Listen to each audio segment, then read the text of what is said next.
transforma tu vida. Tiempo de gracia. Tu gracia me basta. La presencia de Dios en tu historia. Te damos gracias, Dios Padre Todopoderoso, por este momento que nos regalas. Suplicamos que el Espíritu Santo venga, como el día de Pentecostés, a cada uno de nosotros, como dice la palabra, que los apóstoles experimentaron unas lenguas de fuego. Y sabemos, Padre, que la lengua indica la capacidad de comunicación. Así que los apóstoles, cuando recibieron el Espíritu Santo, fueron capaces de poder salir del encierro donde estaban a comunicar sin miedo la palabra. Así también tú nos envías a nosotros, nos constituyes discípulos para que nosotros amemos tu palabra, para que la palabra sea el alimento diario en nuestro corazón y así de esta manera nosotros podamos salir a compartir aquello que recibimos de ti a través de la meditación, de la oración. Bendícenos a nosotros y despierta en nosotros la esperanza. Bendice nuestro país. Bendice en estos momentos a todos los gobernantes del mundo entero y especialmente a nuestro país. Disipa toda tiniebla, te lo pedimos, Padre Santo. Disipa toda fuerza del mal, diezma toda fuerza del mal. Quítale poder, quítale fuerza. Y haz que se manifieste mucho más tu amor, tu gracia en nuestro país, en todos nuestros territorios. Te alabamos, te bendecimos y te glorificamos. Amén. Un saludo muy especial a todas las personas que en este momento están participando de este espacio. Nuevamente regresamos después de un largo tiempo de vacaciones y otra vez retomamos la experiencia de la Lectio Divina. Así que vamos en este momento a buscar las Sagradas Escrituras, que es obligatorio tenerlo, y disponernos para entrar en ese misterio de la palabra. Entonces, saludamos a todas las personas, los abrazo con el corazón y le doy gracias a Dios también por estar participando de este espacio, como lo dije anteriormente. En este domingo cuarto de Cuaresma, donde también nos preparamos para entrar ya en la Semana Mayor, en la Semana Santa. Este domingo vamos a encontrar en la primera lectura tomada del primer libro de Samuel, capítulo 16, versículo del 1 al 13, donde se hace la elección y la unción de David. Okay. Comienza la palabra diciendo: dijo el Señor a Samuel, ¿hasta cuándo llorarás a Saúl, habiéndolo yo desechado para que no reine sobre Israel? Llena tu cuerno de aceite y ven, te enviaré a Isaí de Belén, porque de sus hijos me he provisto de rey. Ok, entonces encontramos aquí en este primer momento que Dios se dirige al profeta.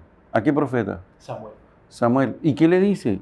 Deja de llorar. Claro, porque muchas veces nosotros vivimos lamentándonos, vivimos de nostalgia y no nos abrimos al presente. No nos abrimos a la gracia de Dios que está actuando. Deja de estar con nostalgias. Nosotros no podemos vivir de nostalgia. La fe no es de nostalgia. La fe es precisamente de saber hacer lecturas a la luz del Espíritu Santo, descubriendo en el pasado las cosas buenas para proyectarnos hacia el futuro, pero nunca quedarnos en el pasado, ay, que esto era así, pero claro, ¿y qué podemos hacer en el presente? ¿Qué estamos haciendo? Y ahí es donde Dios le dice que existe un rey, pero este rey es apenas un proyecto que Dios pone en el corazón del profeta. Seguimos. Porque es que Dios está planteando ya un cambio de etapa. Primero fue el rey Saúl, que iba a llevar al pueblo de Israel a cierto momento de la historia, pero ya pues el pecado de Saúl, que fue desobedecer al Señor, el Señor propone nuevamente otro rey para que pueda llevar al pueblo mucho más allá de lo que lo llevó Saúl. Porque Dios no rechaza a la persona, sino que rechaza aquello que ha cometido, mas sin embargo sigue amando. Y le dice a Samuel: llena el cuerno de aceite. Sí, Señor. Entonces, lleva contigo una becerra y di que, bueno, exactamente, ahí viene, bueno, lo primero que busca es el aceite, pues, porque el aceite viene a ser el signo del cual el Espíritu Santo se vale para entrar en esa persona. ¿Ves? Estamos hablando de la época antigua. Por lo tanto, ese aceite hoy en la actualidad se llama Santo Crisma. El Santo Crisma con el cual ungen a los que van a ser bautizados. Ungen las manos de los sacerdotes y cuando consagran un obispo, lo ungen en la cabeza. ¿Ves? Indicando así aquel texto, haciendo referencia al texto de San Lucas del 4:16, que dice: el Espíritu del Señor está sobre mí porque me ha ungido. El Espíritu del Señor está sobre mí porque me ha ungido. Ahí lo encontramos nosotros en Lucas 4:16, haciendo también referencia al texto de Isaías capítulo 61. Es decir, Dios le dice al profeta: agarra el aceite, ya, que hay un proyecto, hay una persona que va a ser ungida, ¿ves? Él va a ser el rey de Israel. Y para que dejes de estar con ese lamento y esa nostalgia de que los tiempos pasados eran mejor. Abre los ojos y prepárate a esta nueva experiencia. ¿Y qué sucede? Luego en el versículo 3 dice: y llama a Isaí al sacrificio, y yo te enseñaré lo que has de hacer, y me ungirás al que yo te dijere. Entonces, el profeta, aparte de agarrar el aceite, ahora dice el texto que hay un sacrificio. Recordemos que los sacrificios en el Antiguo Testamento son varias clases de sacrificio y hay uno que es un sacrificio de comunión que se refiere al encuentro con Dios. Es decir, esto tiene que llevar un signo muy profundo a través de esa acción donde ellos van a encontrarse con el Señor a través de una comida. Dios va a estar presente porque el sacrificio indica comunión con el Señor. ¿Y entonces qué pasa? Hizo pues Samuel como le dijo el Señor, y luego que él llegó a Belén, los ancianos de la ciudad salieron a recibirle con miedo y dijeron: ¿es pacífica tu venida? Él respondió: sí, vengo a ofrecer sacrificio al Señor. Santificaos y venid conmigo al sacrificio. Y santificando él a Isaí y a sus hijos, los llamó al sacrificio. Muy bien, él mismo lo dice: venga un sacrificio para el Señor. Es un encuentro con el Señor. Me encanta, porque cuando nosotros vamos a la Eucaristía, que es un sacrificio que hacemos, sacrificio del Señor, no que hacemos nosotros, no. El sacrificio del Señor que se entrega y que da su vida por nosotros en la cruz, y nosotros vamos a ese sacrificio, y cuando llegamos a ese sacrificio, inmediatamente vamos a entrar en comunión con Dios, al encuentro con Dios. Estamos hablando de lo más primitivo de los sacrificios de la época del rey David, hacia el año, hacia el año 1000, hacia el año 980, algo así. Sigue, Fred. Y aconteció que cuando ellos vinieron, él vio a Eliab y dijo: de cierto, delante del Señor está su ungido. El Señor respondió a Samuel: no mires a tu parecer ni a lo grande de su estatura, porque yo lo desecho. Porque el Señor no mira lo que mira el hombre, pues el hombre mira lo que está delante de sus ojos, pero el Señor mira el corazón. Oh, mira el interior. Dice el libro de Proverbios 15:11, que el Señor escudriña los corazones. Escudriña los corazones, entra a lo más íntimo, a lo más profundo. Él sabe quiénes somos nosotros.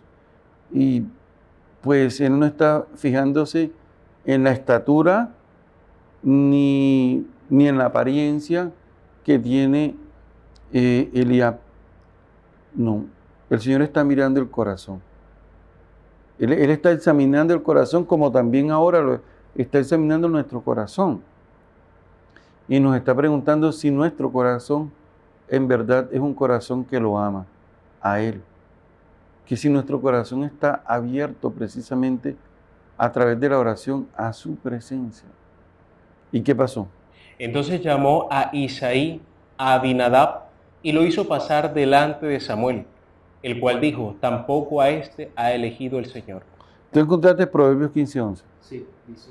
Seol y perdición están ante Yahvé, cuanto más los corazones de los hombres. Ajá, cuánto más los corazones de los hombres están frente al Señor. Ok, seguimos. Hizo luego pasar Isaí a Samá, y él dijo, tampoco a este ha elegido el Señor. Él hizo pasar Isaí 7 hijos suyos delante de Samuel, pero Samuel dijo a Isaí, el Señor no ha elegido a estos. Entonces dijo a Samuel a Isaí, ¿son estos todos tus hijos? Y él respondió, queda aún el menor.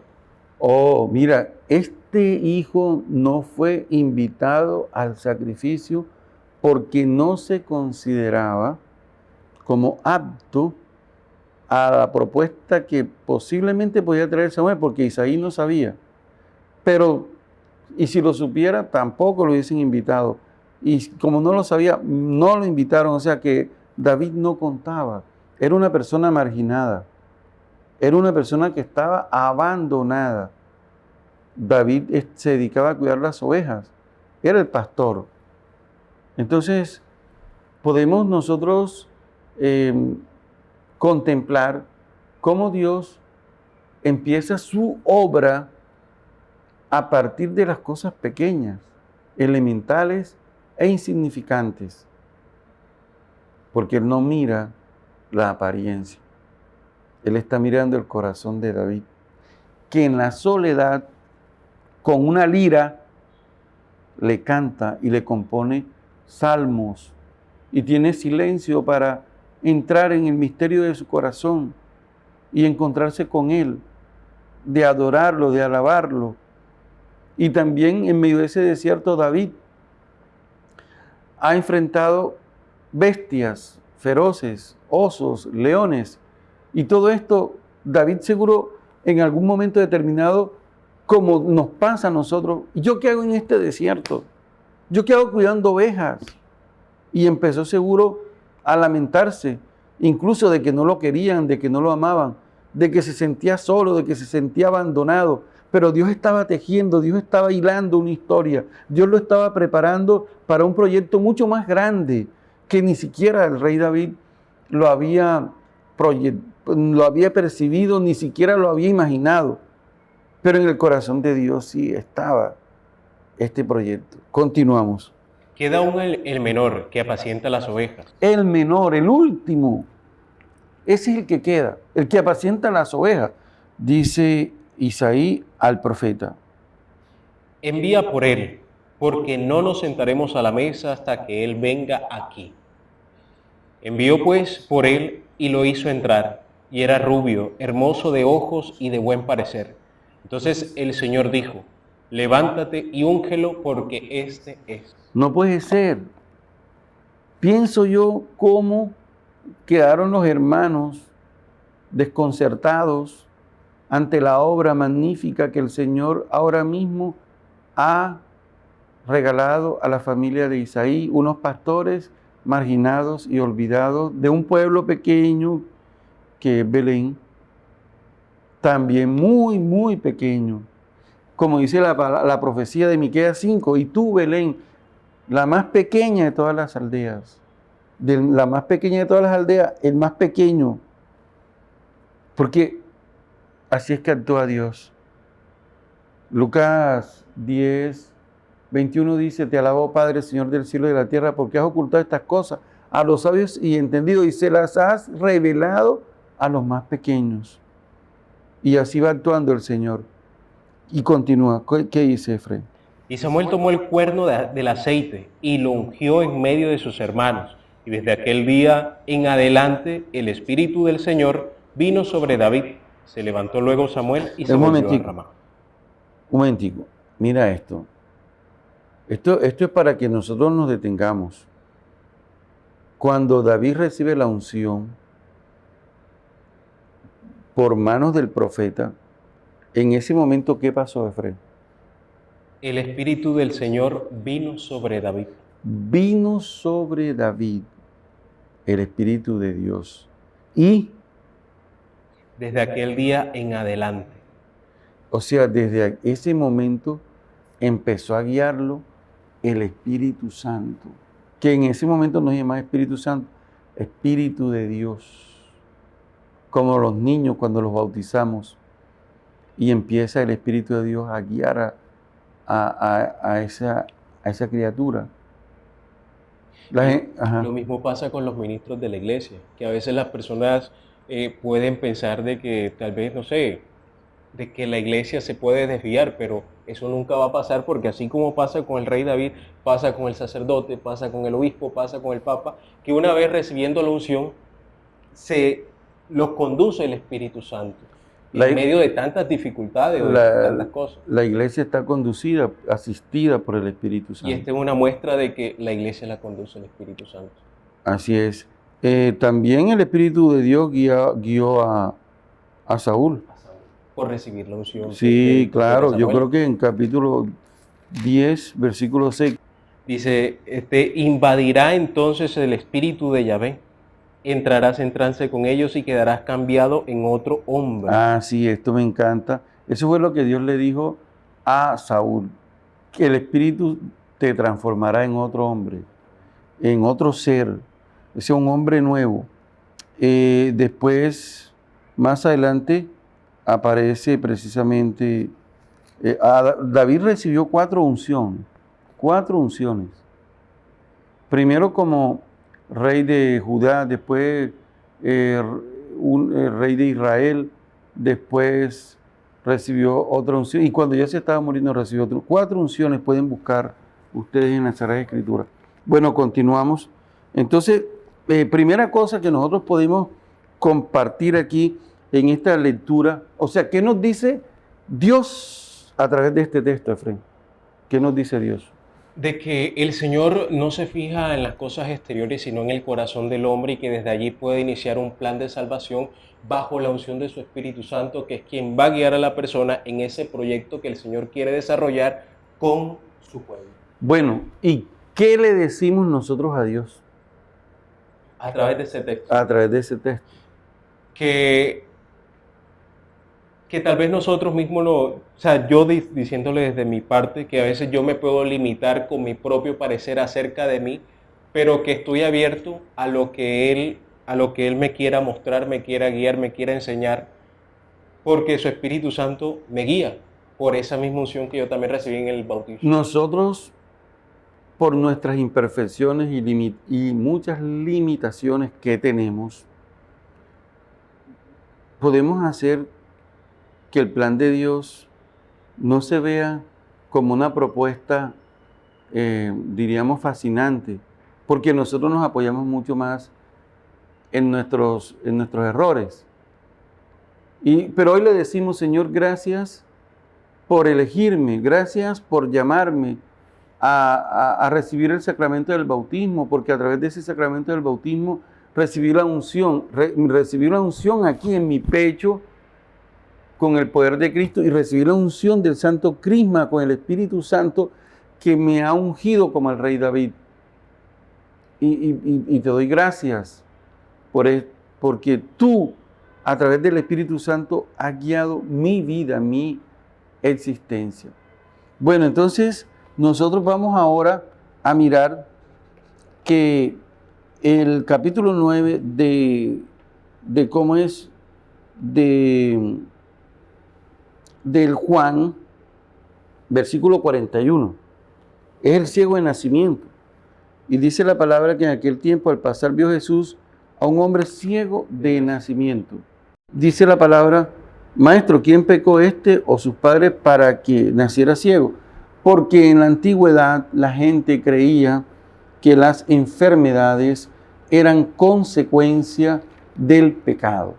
Es decir, tú cometías un pecado y tú tenías que pagar. Y la manera de pagar eran las enfermedades. Pero esa es la época antigua. Esa es la época antigua.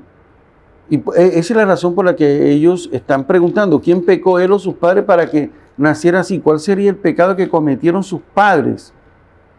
Es decir, estaban determinados. Muchas veces hay pecados que, como consecuencia, pues causan enfermedades y nosotros sabemos cuáles son. Sí, pero en la época de Jesús, todos se lo atribuían al pecado como una consecuencia gravísima. El pecado tiene unas consecuencias gravísimas, mucho más que una enfermedad, y es que nos aparta de Dios, es que nos aleja de Dios, es que nos mata la sensibilidad, es que nos incapacita. Entonces, continúa Efraín. Escupió en la tierra, hizo barro con la saliva y lo untó en los ojos del ciego y le dijo: ve a lavarte a la piscina de Siloé, que significa enviado. Antes, el Señor está diciendo en el versículo 4, mientras es de día tenemos que trabajar en las obras del que me ha enviado. Cuando llega la noche nadie puede trabajar.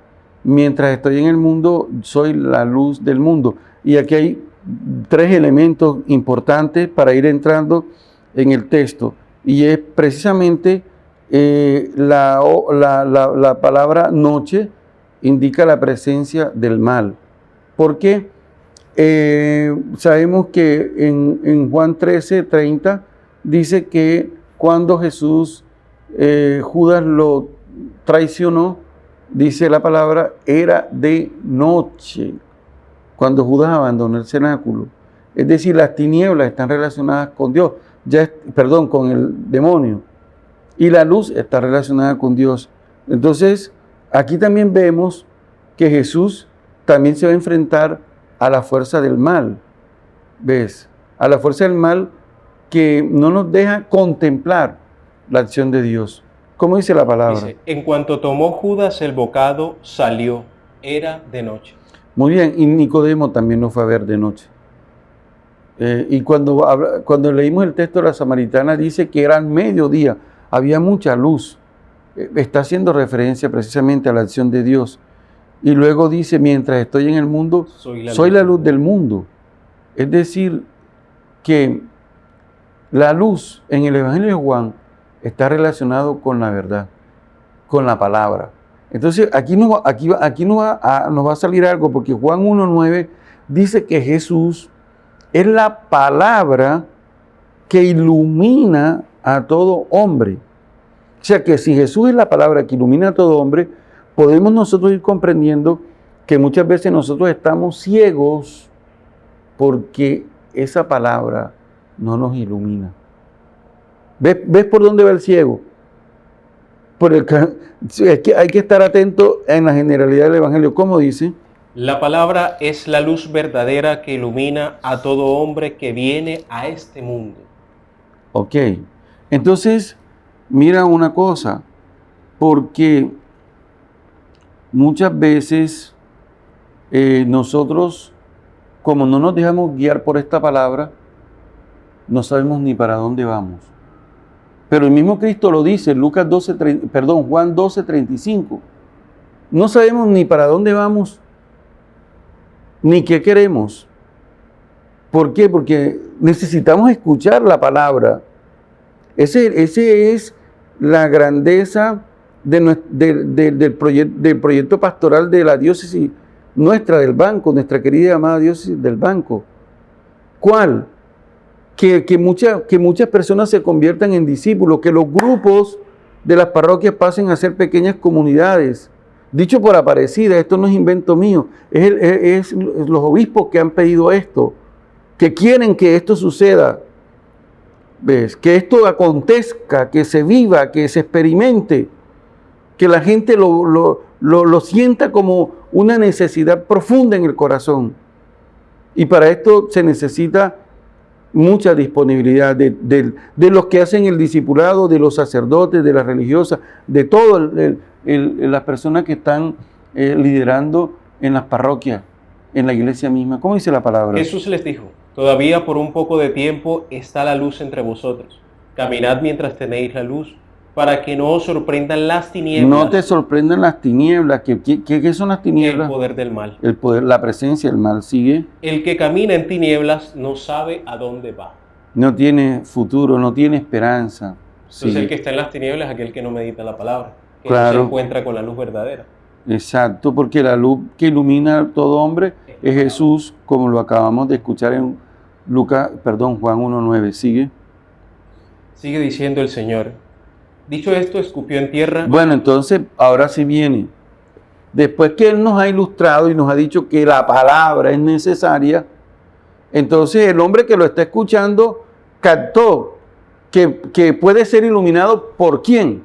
Por Jesús a través de la palabra. Claro que puede ser iluminado. Entonces, cuando yo empiezo a meditar la palabra, yo empiezo a experimentar una luz en mi corazón, porque la palabra va creando en mí, me va recreando y me va, para decirlo, me va reconstruyendo, me va dando los sentimientos de Cristo, como dice Filipenses 2:5, me va dando la mente de Cristo, como dice la 1 Corintios capítulo 3.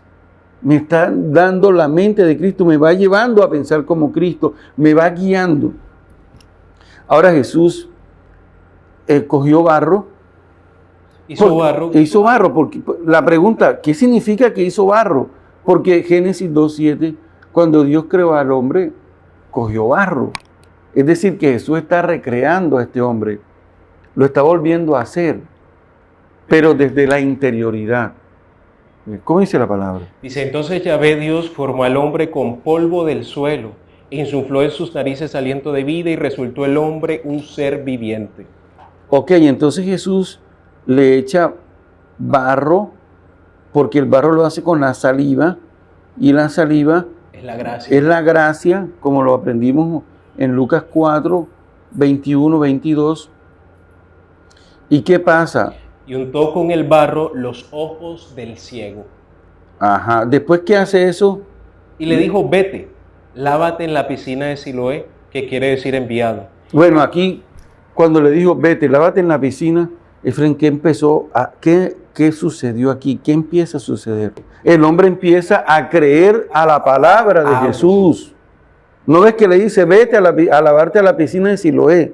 Y el hombre sale creyendo a la palabra de Jesús. Y ya ahí comienza, si el ciego no cree a la palabra, ¿cómo? Yo voy a ir a la piscina de Siloé, no puedo, no tengo quien me lleve. No, el hombre cree a la palabra. Él dice, lávate en la piscina de Siloé, que significa enviado. Y es decir, la palabra enviado está relacionada con Jesús, porque Juan 3:16 dice, tanto amó Dios al mundo que envió su Hijo al mundo, no para condenar al mundo, sino para salvarlo. Es decir, es como el ciego entró en el agua, quiere decir a la presencia del Espíritu Santo, porque Jesús es quien puede darle el Espíritu Santo. ¿Y qué sucede entonces? Dice la palabra que él fue, se lavó y volvió ya viendo. Ah, exactamente. Regresa el hombre donde Jesús y ve. Y aquí comienza un proceso bien bonito. ¿Por qué?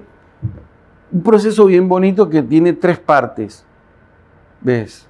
El primero que debemos tener nosotros después de recibir ese milagro, después de ese encuentro, como la gente que va a un retiro, llámese el retiro que sea, después tiene que tener un itinerario de formación, de preparación para ser discípulo, porque la fe no es cuestión de emociones.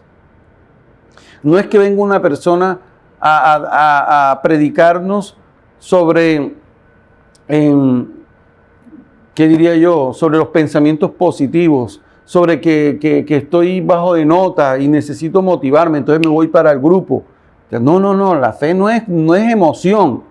La fe es un encuentro con Jesucristo a través de la palabra. Y la palabra misma, como lo acabamos de escuchar aquí, la palabra transforma.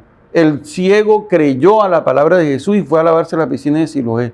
Y ahora, después que regresa, después del retiro, entonces viene el momento de empezar a ser discípulo de verdad, en serio. Y primera cosa, versículo 11, ¿qué dice? Conocerlo como Jesús desde su humanidad, como un hombre. Transforma tu vida. Tiempo de gracia.